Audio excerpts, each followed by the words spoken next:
Okay, we are now on to YouTube, and I will make Pierre the co-host. So as soon as Pierre is ready, we will go ahead and get started. Thank you so much for joining us for this presentation. For those of you who are watching us on YouTube and want to interact with us on our future sessions, you can always join MBCA, become a member, enjoy all the member benefits, including interacting with us in our Zoom events. You can ask questions in the chat or in person, and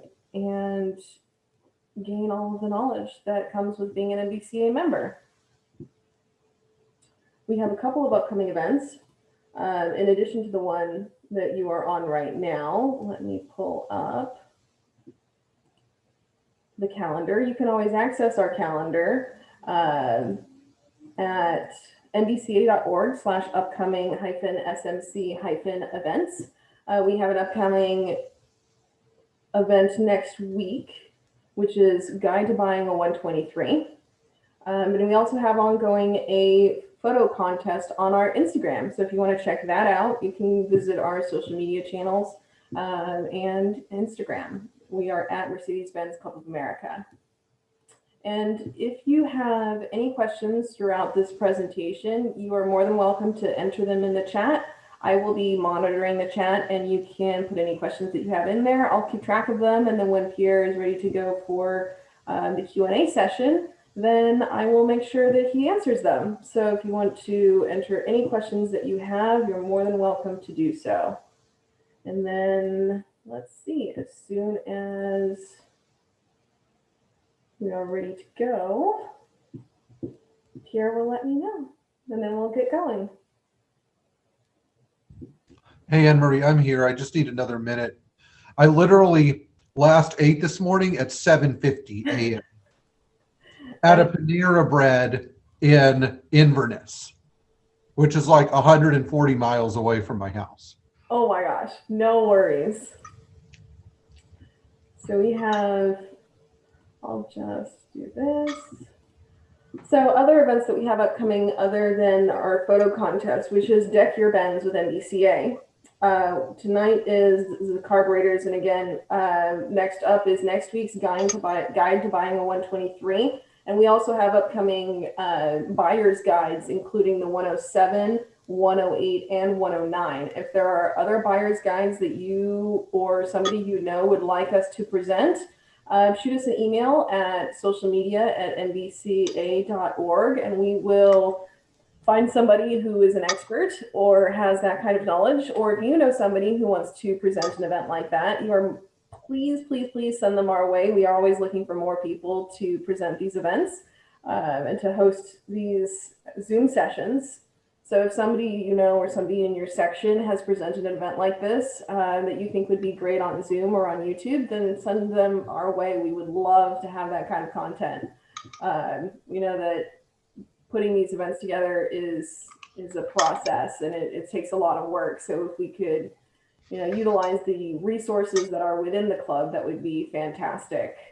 Like I said, we have some buyer's guides coming up. We had some tech sessions that are on our YouTube channel. And if you don't know, our YouTube channel is live. We have all of our past live streams on there, along with some additional content that has been put up. So if you want to check out our YouTube channel, it is a very handy resource.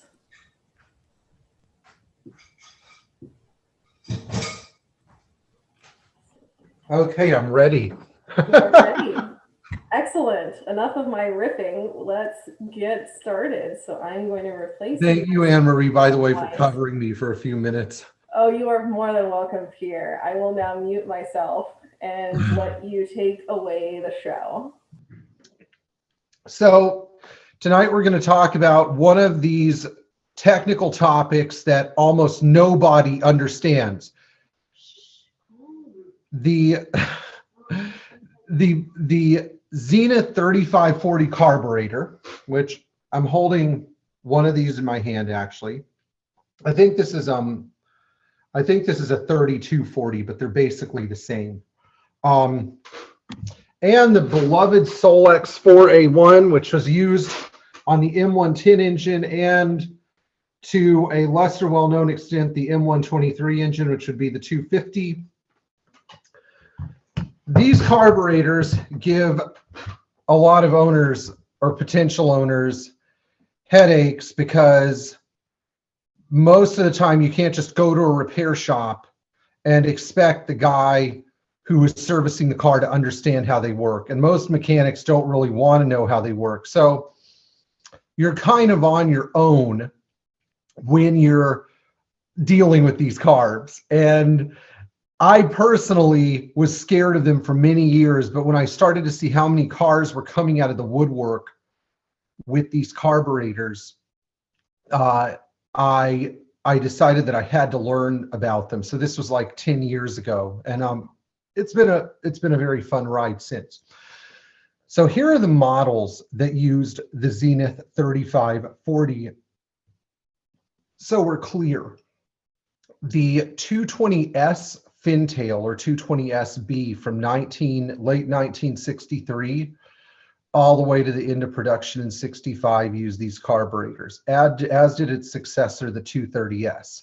Also, the W110 series 230 used these carburetors for the latter half of its production run. Starting about midway through 1966, the 230 W110 had these as well. As far as the W108 goes, the 250S and 280S used these carburetors.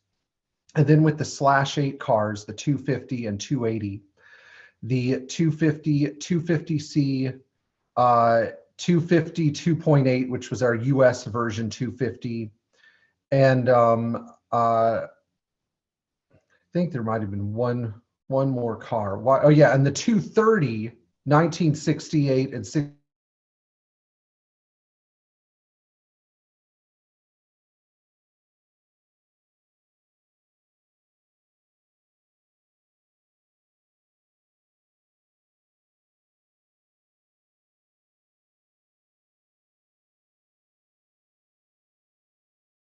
Really scared of big things. These were used exclusively with the M110 engine. The M110 engine was Mercedes 2.8 liter twin cam inline six, and this carburetor was used on US cars from late 1972 when the 280 was introduced as a 73 model, all the way to 1976. It was used on the 280, 280C, and 280S. In addition, there were some European cars that used this carburetor as well. So in case any of you have them, I'd like to see some commentary. Anne-Marie, can we do a quick poll?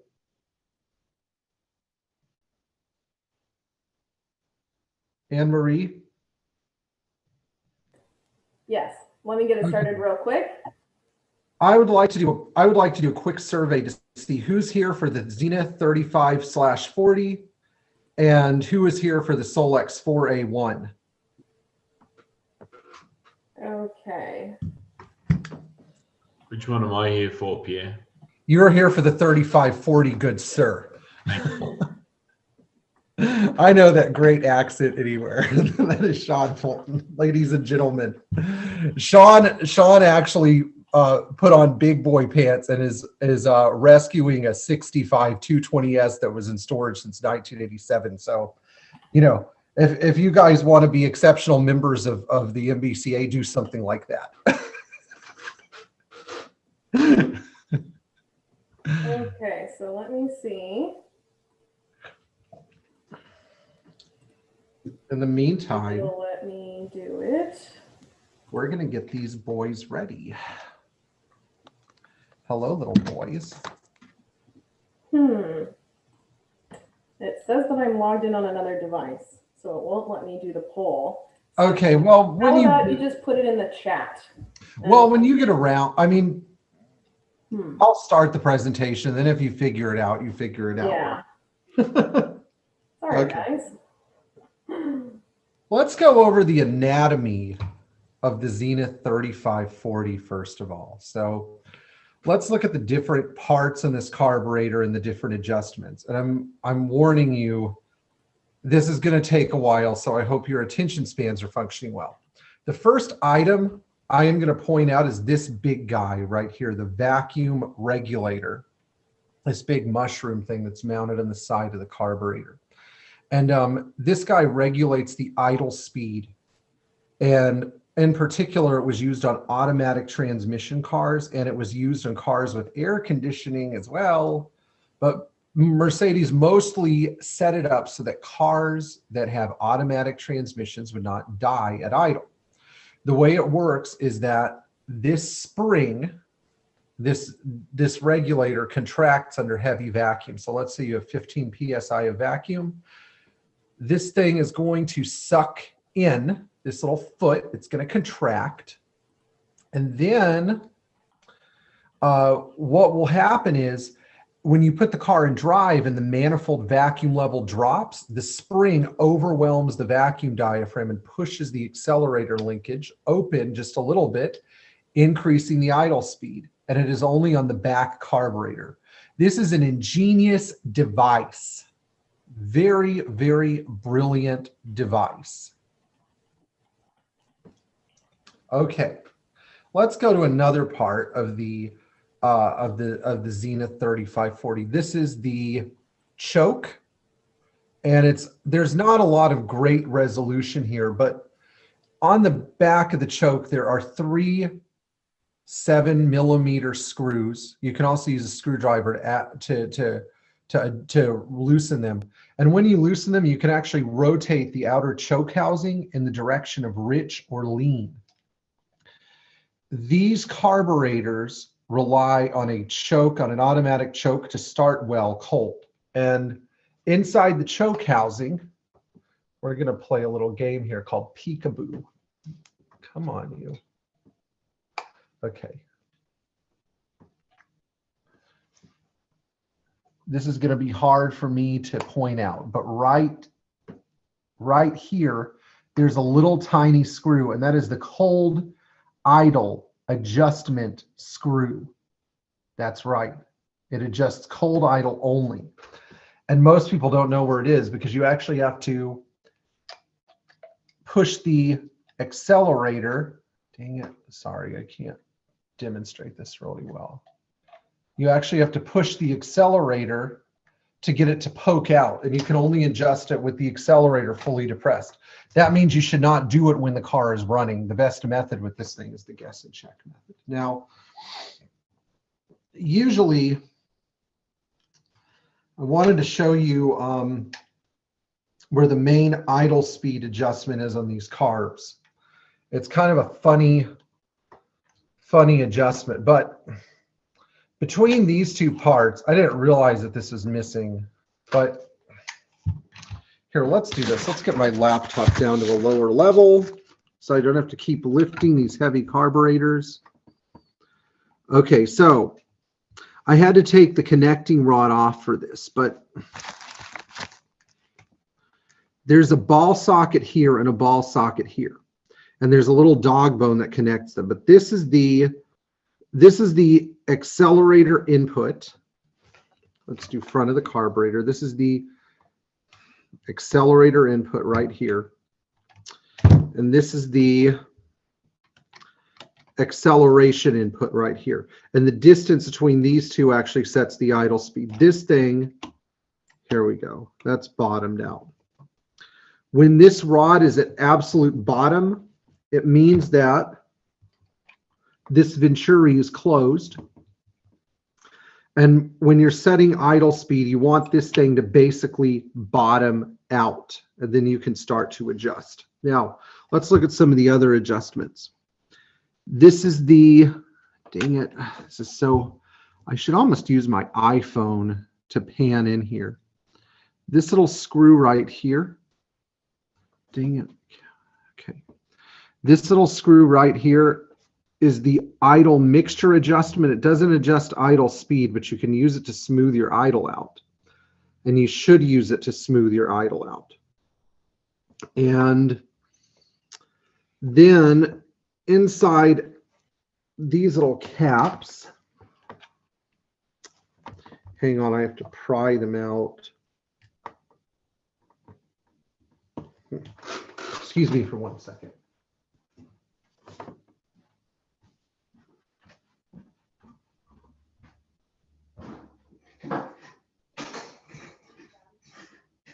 What? No, I'm trying to do something.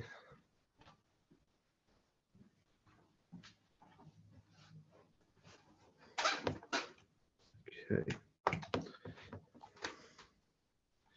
This is the choke gap adjustment. So when the choke is on, you want these to be fully closed. And the only way you can make sure that they're fully closed is by adjusting this little, it's very hard to see, but in here is a teeny tiny 2mm Allen screw, and it moves the shuttle up and down on this rod. So I know that we're trying to explain a lot of crazy stuff to you.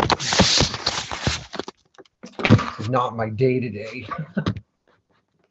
I know that I'm trying to explain a lot of crazy stuff here, but for the most part, those are our main adjustments, and I'm going to list them off again. We have choke adjustment, cold idle speed adjustment, normal idle speed adjustment, idle mixture adjustment, and vacuum regulator adjustment, so that we know what they are. You know, if some of you need to write them down, please write them down. But we're going to go through each adjustment now and what the symptoms are when each adjustment is off. So for starters, if you have Zenith 3540 carburetors,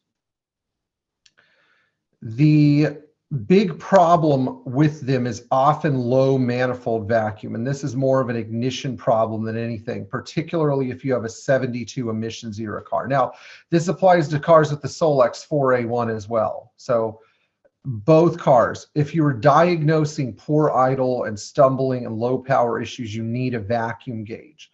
In order for these cars for these carburetors to work like they are supposed to, when the car is in neutral and warm and idling, you need at least 15 inches of vacuum.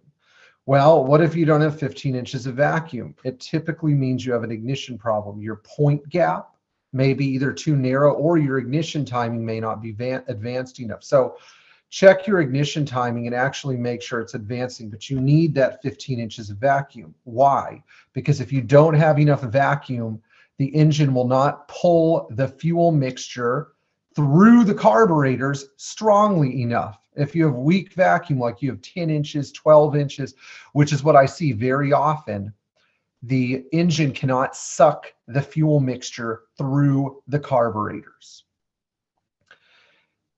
So first things first, sometimes to cheat and get your carburetor setting up a little bit, you can advance your distributor timing until you hit 15 inches of vacuum. If you don't have this problem, all power to you. But again, I see this quite a bit. Now, another problem with these carburetors that needs to be addressed on the 3540 is that this base plate comes loose. You see these screws right here, these 4 cheesehead screws. Often this plate comes loose, causing a massive vacuum leak. So if you pull the carburetor, by the way, you check your Bakelite spacers. You can actually buy new ones from Mercedes. They're about 80 bucks a piece. And believe me, I love replacing these because when they get old, they become very, very difficult to work with. But you tighten these 4 screws and often it'll resolve one of the most notorious and difficult to find vacuum leaks on the entire engine. Now, let's start with cold idle, since we've talked about the 2 biggest problems. If you have good fuel delivery and your fuel pump is good and your fuel lines are in good shape and your tank is clean, you can't do this with a rusty gas tank either. The first thing you're going to want is a good cold idle. So with the 3540 Zeniths, when you mash your foot to the floor, you only need to do it 1 time and that turns the choke on. That means when you move this linkage, it should literally turn. When you accelerate the engine, the choke should turn on automatically. You do not need to pump the gas. You shouldn't need to pump the gas. And you should not have a difficult time starting the engine. If everything is working right, you instantly crank the car and it should go to a high idle. Well, a lot of people say, what if it's not going to a high idle? And what's a good high idle? A good idle is like 1,500 to 2,000 RPMs.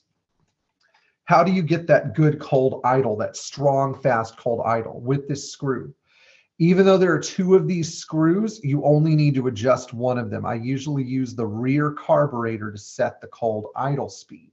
So you accelerate the accelerator rod till the screw is poking out, this rod right here. You want that screw poking out, and then you start turning it in. You make your adjustment in increments of 1 turn at a time till you hit gold, and then you can fine tune your cold idle when the car is cold. But you want a very strong, very fast cold idle to get the car warmed up. You don't want to start the car and have this weak cold idle where it's just like, you want, that is absolutely necessary. Now, one thing you're going to observe at cold idle is that these choke plates should be shut. This little gap right in here, there's a little tiny air gap. That is called the choke gap. And that is how much air is being allowed into the engine past the choke flap when the car is totally cold. As the engine warms up, the choke flap should open like this to where it's in a 90-degree vertical position. If it's not doing that, then your thermal springs for your choke are probably dead. But those can be accessed through here. When you are setting this gap should be about 0.35 millimeter, this little tiny gap right here. Sorry, I'm gonna have to switch to my other carburetor. The adjustment is in here. You loosen this little tiny Allen screw and you you gently close the choke plate until you have the right amount of gap, again, 0.35 millimeter, and then you lock it. Now, why is this choke gap so important? What we're trying to do by restricting airflow in the primary throttle, in this thing, primary venturi, is we're trying to create super vacuum, extremely high levels of vacuum, stupid high levels of vacuum, like 25 inches of vacuum. Because when you have this extremely strong vacuum, it draws the mixture through the choke jet. And how do we determine how rich our choke should be? Well, Mercedes made things really easy, because when you're adjusting the choke, I always like to, I know that we can't see this on Zoom, but on the choke housing, there's going to be a hash mark. And on the carburetor body, there's going to be a hash mark, and it's also going to say rich. I always start by lining up this hash mark and lining up this hash mark and seeing how the car runs. Just line up the two hash marks. It's as simple as that. And because these carburetors were actually very well engineered, chances are your car will run fine. But if you rotate this housing clockwise, you will make the choke mixture richer. You don't want to make it so rich that it's causing, gas dilution or whatever when the car is cold. But I usually like to line up the two hash marks and set the cold idle, because if you set your cold idle right, this setting will not be nearly as important. You really want to get that cold idle speed right. So again, it's around 2,000 RPM. I mean, it is a blistering, fast, screaming idle. Okay, now let's go to setting your idle speed. Anne-Marie, is there a way that we can share a web page? Yes. Okay, great. Here's what I'm going to do. I am going to go, because this is a clearer diagram. We're going to open up Jamie Kopczynski's carburetor manual that he loaded onto his website. I don't think Jamie's going to be upset that I use this, because actually I send people this all the time. And we're going to go to idle speed. This is such a difficult thing to see. Okay, I'm going to copy this link, Anne Marie, and I'm going to message it to you. And I'm actually going to message it to all of you so that you can so that you guys can see it, okay? Sounds good. All right, great. So just so you know, you guys can use this link to the carburetor manual. I should have dumped this into the chat sooner, so I apologize for not doing that. But we're going to use it to follow along, and we're going to start with idle speed adjustment. So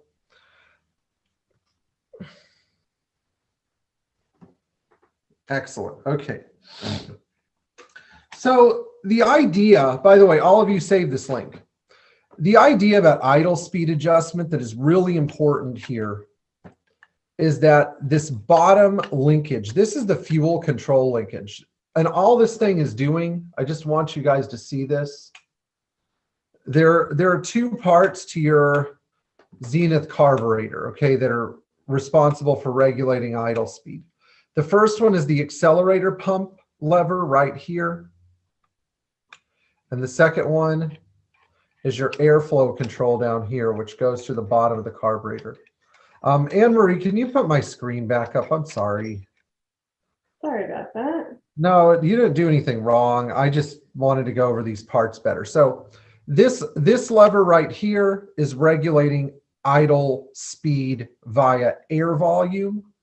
And you want this thing to basically shut 95% of the way, maybe even a little bit more, 99% of the way, so that at idle, again, this lever should bottom out. There is a linkage between here, but this should bottom out so that air is forced to go through the idle jet in the bottom of the carburetor. Now, the other part that I want you guys to see is the accelerator pump lever. This lever is responsible for determining how much fuel is injected. Let's see if we can see it. Down in here in your carburetor, if you guys brought your carbs with you, there's actually a little spigot. It's kind of hard to see. Maybe I can use my trusty key. I should have like a light or like. Actually, hang on. I'm going to grab my phone so that you guys can see me illuminate this from behind.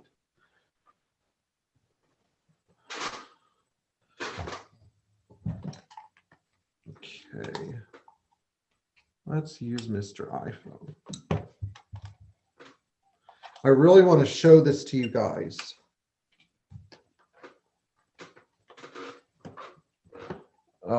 Gosh, I am so bad with anything technical and technological.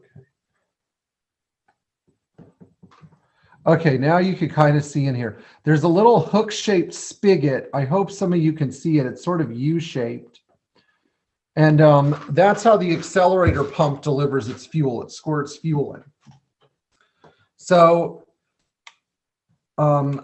this thing right here is going to bottom out against a stop. There's a specification in the service manual for this stop, but for the most part,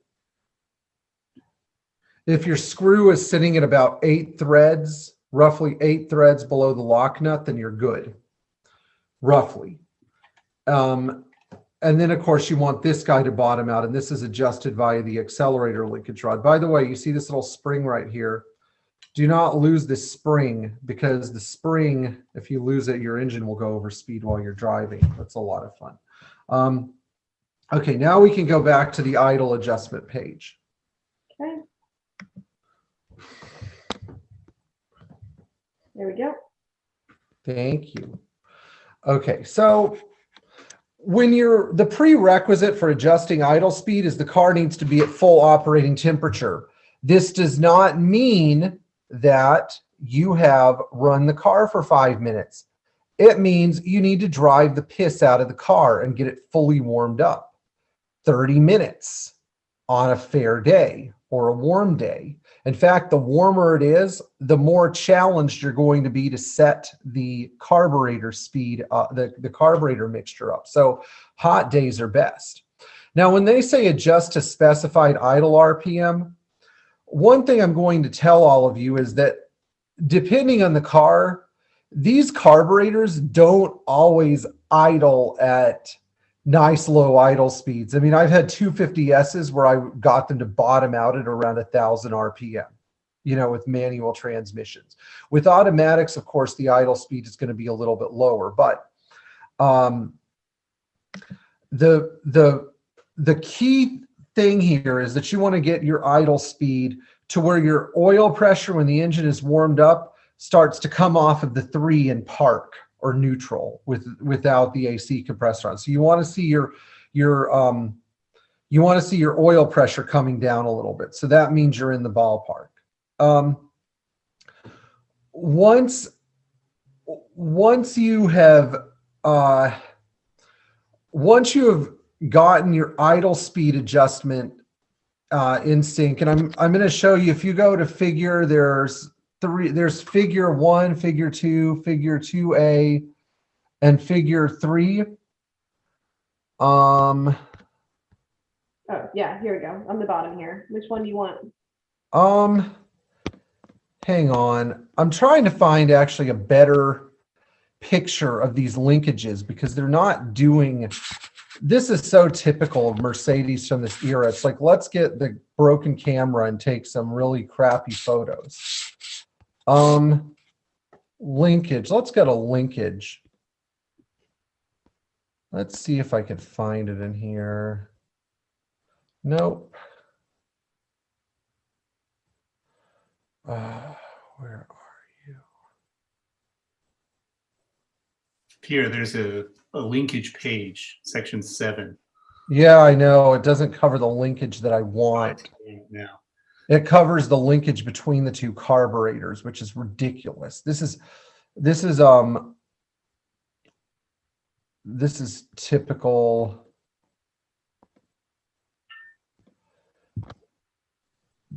Mercedes wizardry from the 70s. We're going to give you some of the information, but not all the information. What I want is I want a close-up.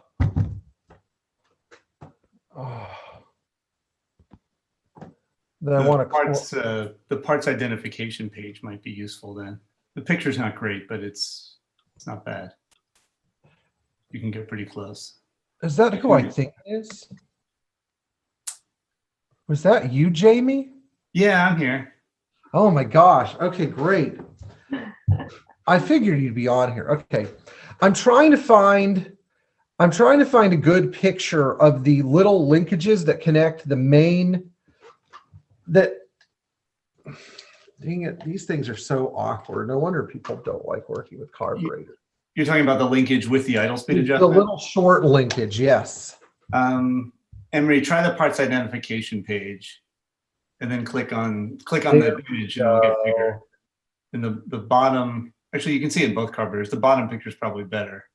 Yeah, it is. You're right. Okay. So if you guys look at number 12, the little connecting rod with the thumb wheel in the bottom of the linkage of the parts identification page, that connecting rod is the idle adjustment at warm idle. That is your idle speed adjustment. Now, some of the cars had a thumb wheel on these where you could just simply take your fingers and turn it when the car was hot to sort of synchronize the idle. But later cars used an all metal linkage where you had to take a small wrench, a 10mm wrench, and use the wrench to adjust the idle speed up and down. And these can be a little bit harder to work with. But just so you guys know, number 12 is where you adjust the idle speed with no load. This would be in park or neutral, totally warm, no accessories running. And that's where you want to sort of hit the 800 to 900 RPM target. It's nice if you could get these engines to run well at 800 RPM, but I know that this is 50 years later, and some of us are dealing with cars that have huge mileages on them. You know, some of us are not, we don't have freshly rebuilt engines or whatever. Oh yeah, and again, you could see another great view of 12 in the top carburetor, but it's not as well defined. Uh, we don't have engines that are as fresh, so we may end up with 900 RPM idles, 950 RPM idles, 1000 RPM idle speeds. The idea is to get the idle smooth and to get the idle to be consistent. So those are the things that we are going for. You don't have to hit this magical number.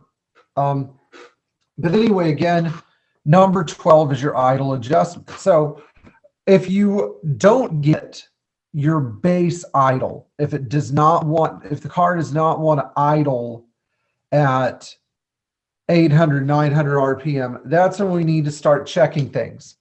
Overly advanced ignition timing can cause a fast idle.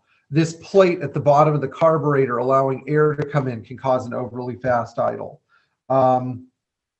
The choke idle linkage that we discussed, peekaboo, where is it? I always refer to this guy as peekaboo. Right here. If it's hanging up, it can cause a fast idle. So we don't want those things, but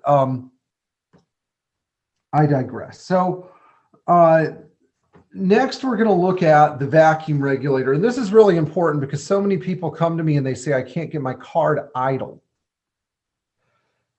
Can you believe that? I mean, I was sitting on, if some of you know who Richard Simons is, I was sitting on a train in New Jersey on the way back from an MBCA event at Newark Airport with Richard. And he said, we pulled the carburetors off of my 280S because I cannot get the car to idle.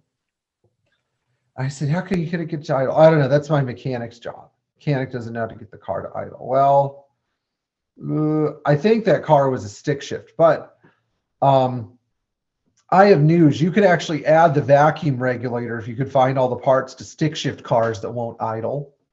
And when the idle starts to dip, the vacuum regulator steps in. Think of this as an interventionist. When the car starts to die and the idle starts to die and the vacuum, see the vacuum port under here, when the vacuum starts to drop, I think I should just demonstrate this. So if you look at the thing,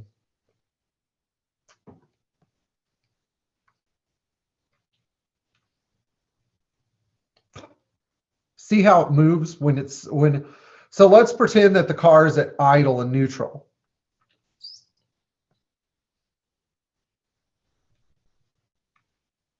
Tasty. This thing retracts and it has no involvement with the accelerator linkage, but let's pretend we're at idle and drive. That didn't work very well, but at idle and drive, because you have less vacuum, this can no longer contract and it pushes out and causes the accelerator linkage to move. So what specification does Mercedes call for when you're adjusting the vacuum regulator? Well, first of all, you need to make sure the vacuum regulator works. You need to make sure that when you give this thing about 15 inches of vacuum, it actually collapses. That's step one. If it is not collapsing and it is not leaking, you may have to adjust the amount of tension on this spring by turning this large 19 millimeter nut up or down. And by the way, we could do a whole workshop on the vacuum regulator, just so you know, because it was used on other cars too. It was used on 70 and 71 M130 engines. So too much spring tension, thing won't collapse. Adjust this screw out to reduce the amount of tension on the spring. Next, we want to look at this gap. So this gap is the gap between the accelerator linkage and the vacuum regulator. And with the engine, again, fully warmed up, nice idle speed, et cetera, you want this gap right here that I'm moving to be 1 millimeter with the engine idling. Again, you want it to be 1 millimeter. Now, sometimes it ends up being a little less than 1 millimeter. But you want it to be not impacting the throttle linkage. And that's when you set your idle mixture and your base idle speed. Again, the vacuum regulator should not be doing anything to the accelerator linkage when the car is at at idle and neutral or park or whatever, and it's fully warmed up. But as soon as you put it in drive and the manifold vacuum drops, this should move out just a little bit. This foot is going to, for lack of a better term, this whole thing is going to extrude. Sorry, this whole thing is going to extrude, and it's going to start to push on the accelerator linkage. It's only going to move the linkage by about 3 or 4 millimeters, but guess what? It's just enough to maintain a nice 600, 700, 800 RPM idle, to compensate if you turn on your AC, to compensate maybe if the car tries to die, and nothing else. It's not supposed to speed up the engine or do any acceleration for you. It's not supposed to do any of that stuff, but it is supposed to keep your car from idling, keep your car from dying while it is idling. Here are some other things you should be aware of with the vacuum regulator, because when the engine is off and there's zero vacuum, this thing is going to protrude all the way. So when you're starting, you know, this thing's going to come out. It's actually, when the engine is off, this thing's going to come out all the way into pressure accelerator linkage. And guess what that is going to do? It's going to help your engine start, because when you have a properly adjusted vacuum regulator, boom, hot start, no pumping of gas, no struggling, no difficulties. You're supposed to just be able to crank the motor and the vacuum regulator will depress the linkage for you and start the car. It'll supply just enough gas and just enough air to allow the engine to start, which is one of the marvels of this device. So not only is it an idling assistant, it's a starting assistant as well. So now you know what it is. Now, before we go into the 4A1 Solex, we are going to talk about jets on the 3540. You do have a couple of jets. You have these guys up top, where these 14 millimeter bolts are that are sealed with like a little washer. These are jets as well. I would love to go through and identify every single jet for you, but we do not have the time. Therefore, I suggest either reading Jamie's manual that he has posted on his website, jamiecop.com. Jamie, I apologize in advance if the site crashes because of increased traffic.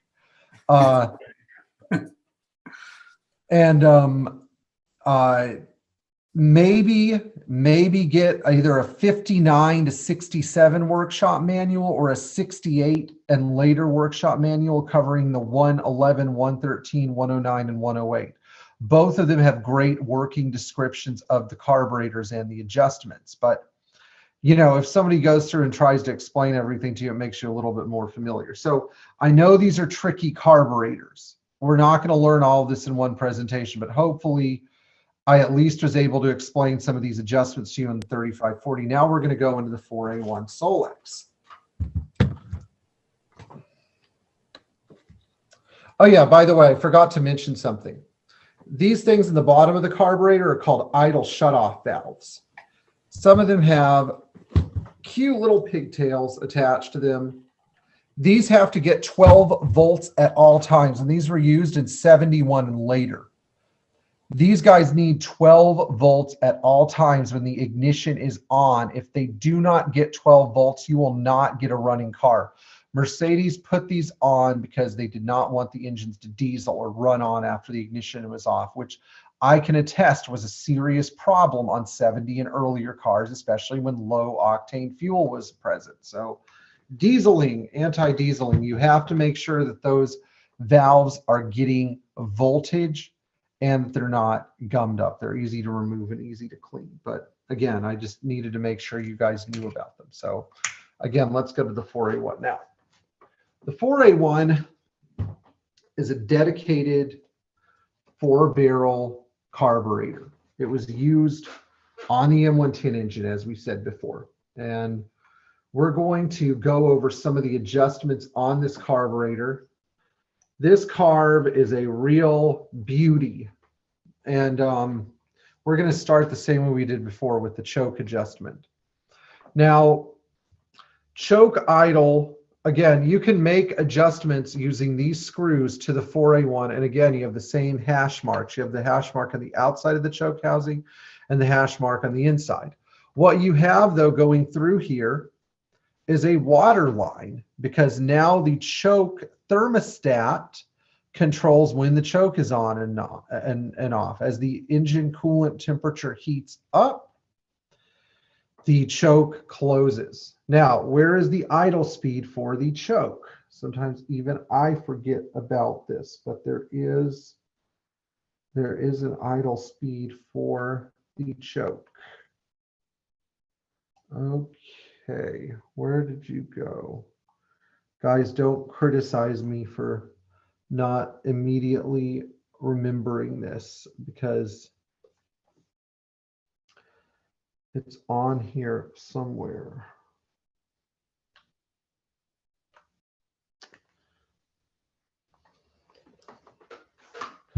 So this was only on, by the way, it was only on early Zenith 3540s. Okay, here we go.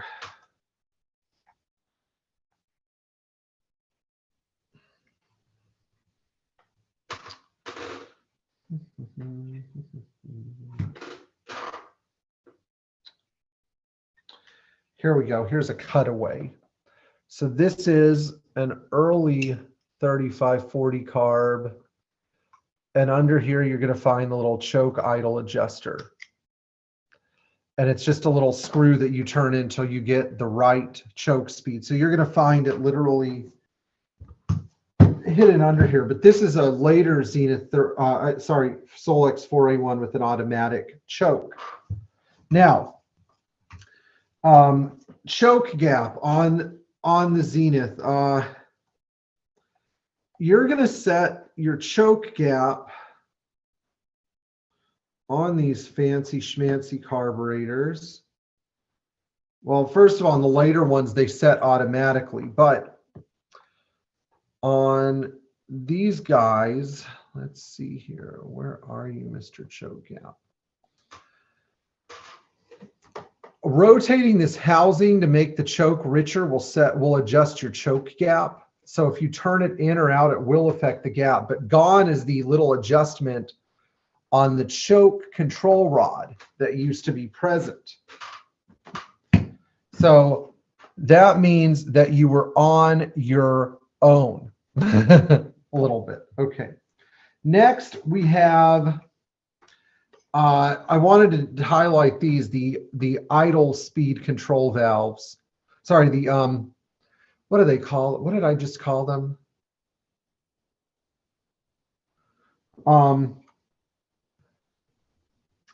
Okay, well, anyway, I can't remember what I had said a second ago, but again, these are the idle valves, and they have to get voltage in order for the carburetor to run. So if you have a 4A1 carb and the car will not idle, you need to make sure that both of these are getting 12 volts with the ignition on. Something to remember. Now we're going to look at another adjustment that almost nobody discusses. So this is not on all 4A1 carburetors, but this screw right here, there is a flathead screw embedded in here, and this is called the full range mixture screw.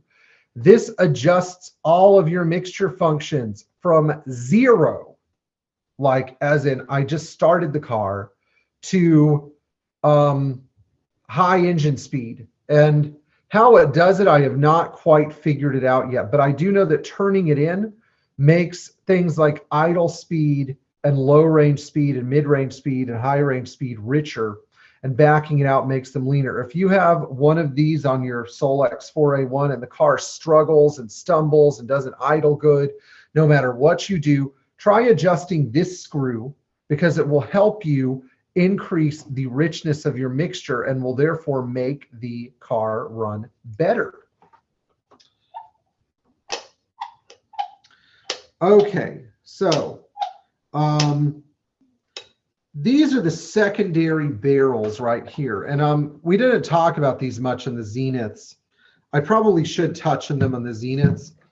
This is what activates the secondaries in the Zeniths. It's a big vacuum diaphragm, and it takes its vacuum from here. You can actually remove it using these 3 screws underneath it and test it. But unless your Zeniths have been sitting around forever, they rarely leak. Now, in this case, on the Solex 4a1, it's a totally different story. This thing right here, this little vacuum dash pot, when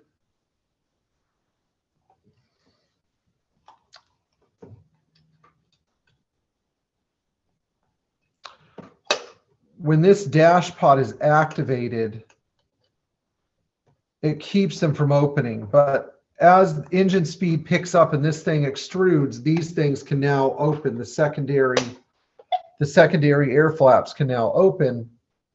But what a lot of people don't know is right in here in this crevice, there's a little plastic cam. And if this little plastic cam breaks, guess what? You don't get any secondary barrels on the 4a1. So again, you struggle for power. So let's look at where it's embedded in the carburetor. If I can find it. I'm going to get there in a second. Hang on.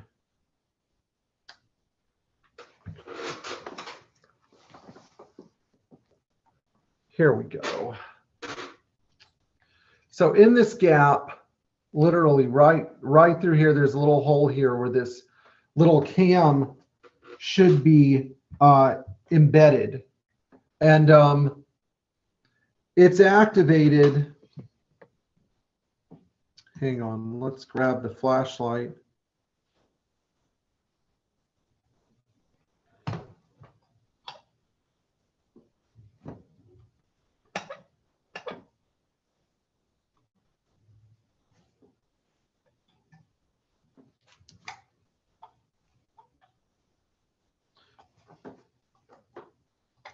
Okay, so as you accelerate your engine with these things, I'm sorry I left most of the accelerator linkage out, but as you accelerate your engine and this vacuum dash pot recedes, and by the way, these like to leak a lot, so something you should check. They weren't very good quality when they were new.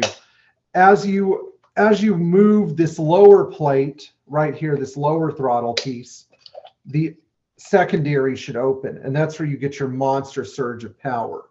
But again, if this little cam in here is broken, then these plates can get a little wonky and they will get stuck, and then you get no extra airflow and therefore no extra fuel flow. Now,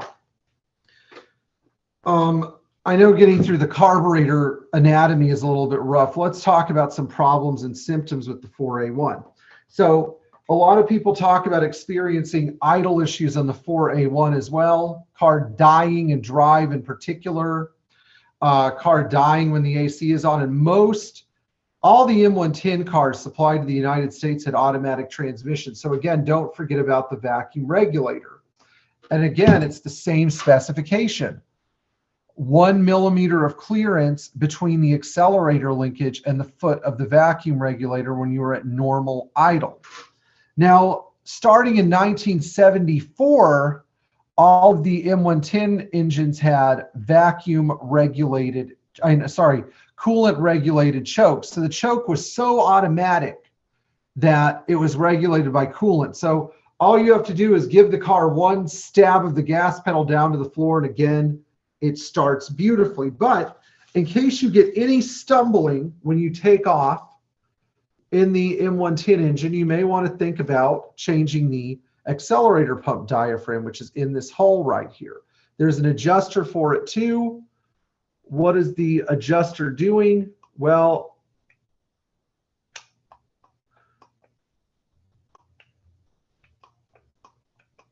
all it is literally a stop screw. But this diaphragm right here, hidden by these 4 cheese head screws, is where your accelerator pump diaphragm is. So in case you get stumbling off idle, that's something to look at. And also, if the accelerator diaphragm is bad, fuel will literally leak out of the carburetor into the venturis after you shut the engine down. So if you go back like an hour later and try to start the car and it won't start, your accelerator pump diaphragm may be leaking down.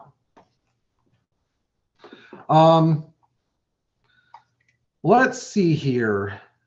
While the base plate on the 4A1 isn't as bad, but there is a base plate that disintegrates. And you should be very careful about this base plate leaking, and of course the one below it. Unfortunately, I don't have one with me, but it's similar composition to this Bakelite plate. These plates are sold separately and they should be replaced if they're like 30 years old. And again, you can check the tightness of the base of the carburetor just by gently going through and tightening these flathead screws in the bottom. Now, idle mixture. I know that's what we're going to talk about. If you do not have the full range adjustment screw, down here in between the two idle jets is an idle mixture screw. It's a little hard to see. And again, you adjust it till you get the smoothest idle. It's really that simple. Now with the Zenith 3540s, you have to play with it. I know that some people say, oh, you have to synchronize both the carburetors, but really you play with the idle adjustment screws till you get an RPM you like and until you get an idle speed you like. How long does it take? Usually it takes me between 1 and 3 hours if you look at all of the time that I have to invest in driving the car, tuning the car, setting it up. So you're not going to adjust your idle mixture lickety split. You should enjoy yourself while you're doing it. It should be a lot of fun. I know I personally look forward to it, but again, adjusting idle mixture does take a while because there are going to be different conditions you drive the engine under. And if you find a good idle mixture that you like, be sure to record the positions of the idle mixture screws so that in case you have to go back and try to find it again, you aren't lost and searching in the dark. Okay, so I know we started a little bit late. I'm going to start taking questions now because I'm sure you guys have a bazillion million questions because this is a very confusing, drawn out topic. And so I'd love to do whatever I can to assist you guys in understanding these carburetors. So in the order that they were received, Anne-Marie, let us begin with the questions. Okay, the first question that we received, and again, if you guys have questions, you can send them in the chat box, either to everyone or to me directly, and we will get to them as soon as we can. The first question is from Jake. Restoring a 64 220 SB, discovered my fuel return line was plugged. Inspecting the front carb, it is missing the fuel return valve. Any concerns about having two rear carbs without a fuel return line? Yeah, you know, I would want the fuel return line for sure. The funny thing about this is it sounds like somebody, so Jake, are you still on?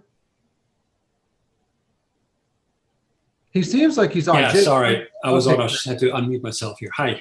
So you have no fuel return valve fitting. Correct. If I compare the two carbs, the front one looks just like the rear one. It's missing that fuel return valve where the fuel return line would be connected. Is this to. an automatic or a manual car? Manual. Manual. Okay, I see. All right, let's think about how we would handle this problem. So I know that Yep, I see know it right there. that not all of the carburetors had fuel return lines on the on them. Now this is so one thing I want you to look at. This is a Zenith 3240 from a 72. They were only used in 72. Do you have one of these little No, it's no, I so don't. That's exactly what's missing. 100% sure that this thing is a back carburetor in the front. Yep, that's what it looks like to me because there's no the place with the valve, since it's clearly sealed, and it's definitely looking like a. And do you have a fuel return pipe? No, it's plugged. So I discovered this because I was But you originally had one on the car. Yes, yes, because the fuel tank has it, and the fuel return on the tank is there, but somebody plugged it clearly. You know, I would aspire to getting one just because it helps the fuel pumps work better so they don't have such drastic swings in pressure. But what I do know is as your fuel pump builds peak pressure, which is like around 2.5 psi, once 2.5 psi of line pressure is reached and there's no more demand for fuel, the fuel pump should cut off. Personally, I would want to rectify the issue, but you don't need to, pull your hair out doing it. You can use any 3540 front carburetor. So even if you get one off of like a 71 or 72, well, maybe not a 72, 3240, but even if you get one off of a 70 or 71, 250, they're basically the same. Okay, great. You just need to make sure that nobody has messed with the jet size in the carburetor. So one of the things that Omar, my carburetor builder, has told me is that you can use a set of micro drill bits to verify jet size. So I strongly recommend going to Harbor Freight, spending $15 on a set of micro drill bits and using it to verify the jet diameter in your carbs, just to make sure that you don't have one carburetor it's had its jets drilled out by some idiot thinking they could increase the performance of these engines with a drill. All right, great, thank you. No problem. All right, who is next? Next, we have Paul with a 1970 250 M114. Can fuel evap system problems cause carburetor problems? Okay, Paul, are you on? Yes. Can you hear me? Yes, I can. Thank you, Paul. Okay. Yeah. So this is, hold on. Okay. This is a 114.010, a 2.5 liter 250. Correct. And is this a US car? It was sold in Canada. Do you know its production date? It's an April Fool, April 1st, 1970. Okay, yeah. So in May they switched over to the 2.8 liter engine. Okay. So the fuel, there's one particular thing that I've noted on fuel evap systems. I've seen this before. I saw this before in a 250C one time where somebody had actually taken the two lines for the evap system on the tank and plugged them. Yeah. Are all of your fuel evap system components, including the correct large vapor tank, present? They're there, but I've got a strong smell of gas in the trunk. So your tank is probably bad. And I suspect that there's a problem when the car's been out in the hot sun and I park it in a cool garage. I can hear the fuel bubbling every now and again as it. Well, you should hear the bubbling. The bubbling is right. The problem is that vapor tank, which is no longer available from Mercedes. So, I wish that they'd send somebody from Classic to watch these live streams. But, Michael Kuntz, if you ever watch this, it might be in your best interest to actually start sending a representative to our meetings so that you know what parts we need. Ding dong, Michael, ding dong. That would be great. It would be great, but this vapor tank has been unavailable. So your fuel smell in your trunk, and by the way, if you have a 1970 to 1972 US market gas Mercedes, this vapor tank can leak and create a strong fuel smell. But the gurgling, I wouldn't be that concerned about, because the gurgling is basically an indication that the fuel evap system is working. The one thing you want to make sure of, Paul, is that line going from the three-way valve. Are you familiar with the three-way valve? Yes. And actually, I think that is in compromised condition as well. Well, the three-way valve is a pretty simple assembly. What's supposed to happen is if you blow into the three-way valve from the serrated top end, it should go out the pressure orifice towards the tank. And if you suck in to the three-way valve, it should suck in from the other orifice, which should be atmospheric, but not from the line that's supposed to go up to the engine. Does that make sense? Yeah. So it discharges at one port and draws air through another port. Okay, but can a problem in that system cause difficulty with carburation or drivability?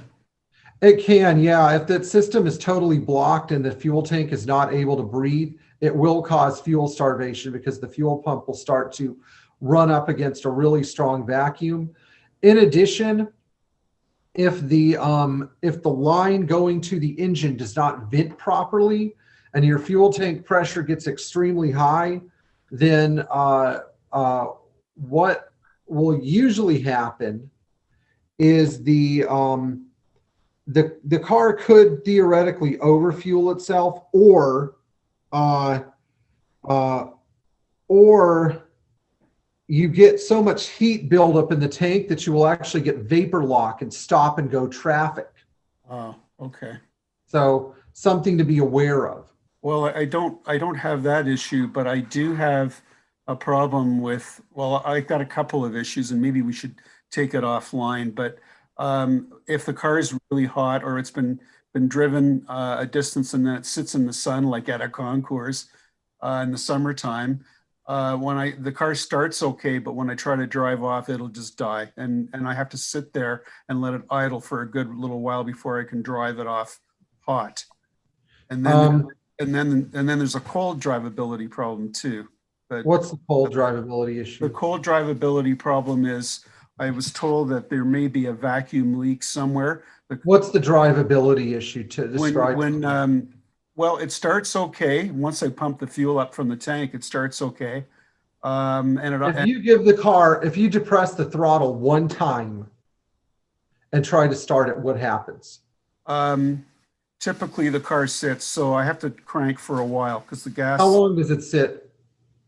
If I don't drive the car for a week or 10 days, I have to crank a long time. Okay, there we go. That's what I was looking for. So that shouldn't happen.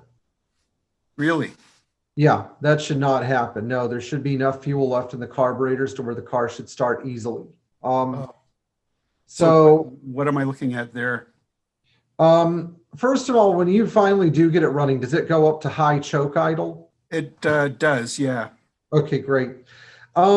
We need to figure out why fuel is going back to the tank out of the fuel lines and out of the fuel pump. You may have a fuel pump where fuel is simply leaking back and the fuel pump is not performing its check valve function. Is there an outboard check valve or is it internal to the pump? It's internal to the pump, or your float valve inside your carburetors may be leaking, and this could be causing your hot drivability issues too. Could be leaking and allowing the fuel in the bowls, in the float bowls, to evaporate out and go back through the return, literally, or vent to atmosphere. Oh, okay, all right. So a leaking, have you looked at your float valves?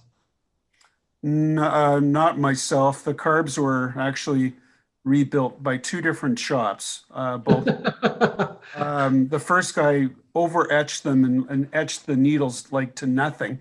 Then the second guy, I don't know who did them the second time, but it's twice. And this is what I'm sort of left. I'm going to put a shameless plug into this live chat. Okay. Omar Rodriguez at Just Carburetors is my go-to carb guy. I'm not getting a kickback for saying this. He just is. He's really good. And usually all these horror stories people tell about their carburetors getting rebuilt wrong, I found that this hasn't been an issue for me since I've started working with Omar. But his email is justcarbman@yahoo.com. He takes a long time, but he is extremely good. And I find that this is an ongoing issue where so many people get their carbs rebuilt by people who have no clue what they're doing. And then they end up with a screwed up set of carburetors and a car that doesn't run well and that ruins like the entire driving experience. But somehow, Paul, fuel is escaping out of the bowls through evaporation. Okay, all right. I figured that was normal. I mean, I never. It's not at all. Nope. Car should start right up. Even if it's sitting for like 2 or 3 weeks, you should be able to push the throttle once and boom. Oh. Like turning on a switch, or at least 3 or 4 cranks. Okay, all right. Andrew, you're on. Can you unmute yourself? Yes. How long does your 280S sit for when if you let your 280S sit for like 2 weeks, how quickly does it start? I'm fine for about 3 weeks, and then on 1 to 2 depressions of the accelerator pedal. There you go. All right. But How many coming seconds, from, Andrew, how many seconds does it take to start? uh, At the let's say under at the 10 2-week mark. under 10 seconds. Okay, great, super. Yeah, that's pretty good. But that used to I'm not in be the that way. I'm in the 40, 50 second cranking range. Okay, well, Paul, you know I'm here to help you. Let's go to our next question. Okay, next we have from Hugh. My W110 struggles to start after being parked for a week. Is it related to the fuel evaporating from the fuel bowl? I use ethanol-free gas. Hugh, are you on? He is. Okay, great. Thank you. So let's see. Hugh, if you could unmute yourself.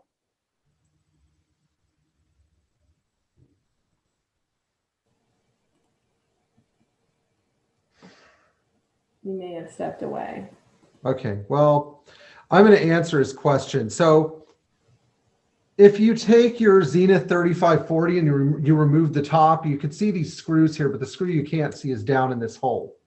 You can actually get to the float valve, which is going to be right about here, and this big open space is where the float is. So 3 things can happen. When your float needle valve drops down, it's supposed to open, but when the float comes up, it's supposed to shut the valve and seal it from atmospheric intervention. If this valve is not sealing, fuel will evaporate off through the things like the idle jets or the choke jet. You will have passive evaporation. Gasoline loves to evaporate. The second thing is that you may have an under-delivering mechanical fuel pump. I found that this happens a lot with aftermarket pumps. So always use a Pierre pump or get your pump from Mercedes. There's a Mealy pump out there that works okay, but not as well. But then there's a third variable here, and that's the float itself. You need to make sure your float is not taking on gasoline, because if it does, it'll just sink to the bottom. And your needle valve will drop down and it will open all the way, and then you'll get fuel evaporation as soon as you shut the car off, not to mention crappy running. So float goes up, valve shuts. If valve does not, you can actually like test the valve by sucking on it. You know, it's kind of a disgusting barbaric method, but it does work. Let's go to the next person, Anne Marie. Okay, the next one we have is from Flavio. Where can I find someone to restore Solex W105 from 1959? Okay, I had plugged Omar earlier. And so what he has is a 219. I had plugged Omar earlier. Omar Rodriguez can be reached at justcarbman@yahoo.com. And I will, I'll dump this in the chat here.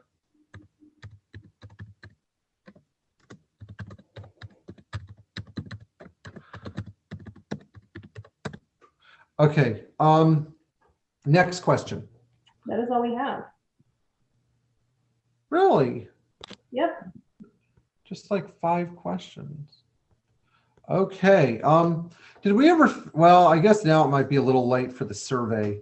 How many people? Of the people that put it into the chat, we had 1 with Solex, 4 with Zenith, and 2 with both.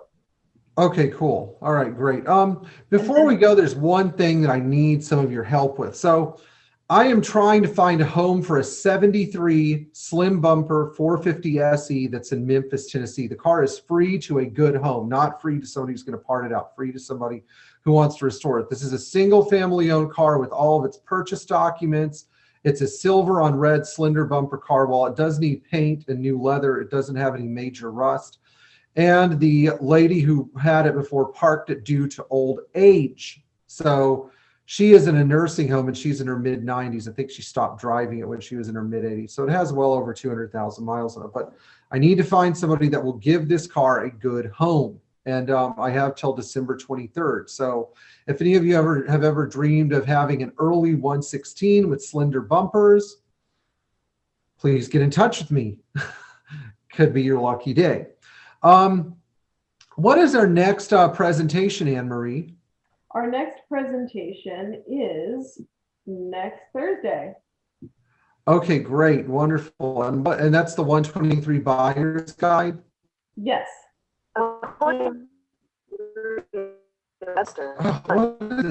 What the heck is wrong with this stupid here? Okay, sorry, Anne Marie. No worries. Who's doing the 123 buyers? Pardon? Who's doing the 123 buyers guide? You are. Oh boy. Okay. Well, if any of you did not get enough of me, then I guess I'm going to be seeing you guys next week so that we could save some wonderful and exciting 123 cars. So this buyer's guide is actually not going to be focusing on the best example possible. It's going to be focusing on how to buy and restore a 123 on a sort of do-it-yourself budget, how to pick out an undervalued car off of a B site like Craigslist or Facebook, and what warning signs you are absolutely supposed to run away from and which warning signs are not really warning signs at all. So in the meantime, for those of you that are on here and are restoring these cars, thank you so much, because that is what MBCA is. It's supposed to be about saving classic Mercedes. And so I want all of you to know that those of you that have these old carbureted cars that nobody gave a crap about 10 or 15 years ago, I love all of you for doing this and keeping these cars on the road, because these are great freaking cars. And as many of you know, I'm here to answer all of your questions. I think I'm going to dump my email in the chat. For those of you that attended, I know many of you have better things to do than watch a confusing presentation about carburetors. But I appreciate all 25 of you for sticking with me, and I want you to know that that if any of you need help, I'm here to assist you. So thank you guys very much. Enjoy your weekend. Enjoy playing with your classic Mercedes, and I'll see some of you on the next one. Hey, Pierre, Yes, Sean. I want to talk about that 116. Oh, you do? Okay, great. Super. Well, you know where to find me. Just call me tomorrow, because I'm about to die. I got up at 4:40 a.m. this morning. I can't do things on the schedule that you do things on. Okay, you got it, man. All right. Thank you for coming, by the way. Thanks for having me. Thanks again, everyone, for joining tonight's presentation. Again, And thank you, Anne Marie. Oh, thanks, Pierre. You're the best. You're the best. Thank you for help. When is your next presentation on concourse judging? I don't know when we're going to do another one. I think that, well, I'm developing the class, probably January. Yes, great. Okay. All 25. My roommate's getting a puppy this week, so we're gonna have a house full of craziness. So we'll see. Okay. Thank you, Anne Marie, for your assistance. You're welcome. All right. Have a good night, everybody. Good night, everyone. Thank you so much. Hi, Anne Marie. Anne Marie's George Hall here. Do you still have just a quick moment? Let me see, what time is it? I have 10 minutes, and then I have to cook dinner. It'll be less than that. Okay. So hold on one second.